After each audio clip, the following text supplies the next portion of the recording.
Hello everyone, welcome to my channel Kitab Shala, and today we will be learning the format for article writing class 12 CBSE. So let's start। ये बहुत ही simple format है और आपको help करेगा जो format को understand करने में, अच्छा लिखने में और गुड मार्क्स स्कोर करने में। तो सबसे पहले जो फॉर्मेट है उसकी स्टार्टिंग होती है हमारी हेडिंग से। हेडिंग मतलब जो जिसके बारे में आपने आर्टिकल लिखना है। तो हेडिंग या तो आप कैपिटल में भी लिख सकते हो या कर्सिव में भी लिख सकते हो, ऐसा कोई कंपल्शन नहीं है। उसके बाद डायरेक्ट ही बाय लाइन आएगी। बाय में आपको लिखना है अपना नेम। अगर तो नेम क्वेश्चन में दिया है तो वेल एंड गुड, नहीं तो आप अपना नेम लिख सकते हैं।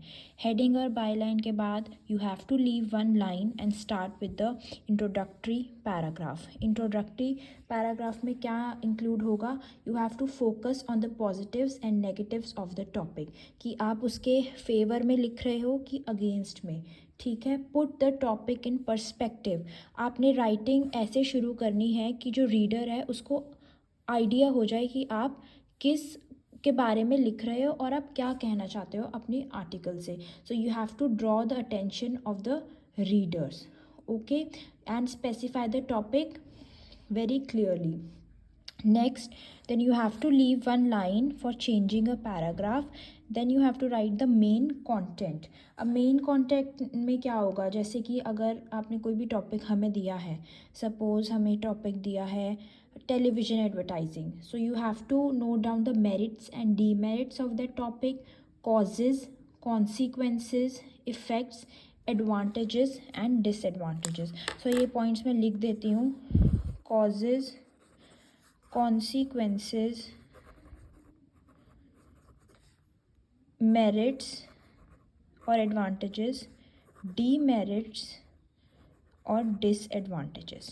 ठीक है, सो ये मेजर पॉइंट्स आपने इंक्लूड करने हैं ताकि जो आपका कंटेंट वाला पैराग्राफ है वो अच्छा लगे। एंड उसके बाद एक लाइन लीव करके हम थर्ड पैराग्राफ में आएंगे, which is our ending and conclusion paragraph. इसमें हमने अपने ओपिनियन या फिर क्रिटिसिज्म देना है। ठीक है, रिकमेंडेशंस भी हम दे सकते हैं कि अगर कोई प्रॉब्लम है, सपोज चाइल्ड लेबर पे हम लिख रहे हैं आर्टिकल, तो उसकी प्रॉब्लम है तो हम उसको इम्प्रूवमेंट लाने के लिए क्या हम कर सकते हैं, रिकमेंडेशंस देनी है। ठीक है, and you have to conclude with a hope, a warning and appeal और a call for action. So इसमें इस पैराग्राफ में क्या इंक्लूड होता है? Opinion, comments, criticism and you have to include the recommendation. ठीक है, एंड कॉल फॉर एक्शन। ठीक है, so minimum you have to write 3 paragraphs in article writing for it to be valid. Okay, maximum तो like 5 भी लिखते हैं, 6 भी लिखते हैं, पर ये तो होना ही चाहिए। एक इंट्रोडक्टरी पैराग्राफ, एक जिसमें आपका मेन कंटेंट आएगा, और एक एंडिंग और एक कंक्लूजन वाला पैराग्राफ। ठीक है, और आर्टिकल राइटिंग का मेन ऑब्जेक्टिव ये होता है कि उसमें जो वर्ड लिमिट है उसको आप फॉलो करें। ठीक है, और remember to edit your writing. अच्छे से पढ़े जब आपने आर्टिकल लिख लिया है कि सारे पॉइंट्स वैलिड हैं कि नहीं।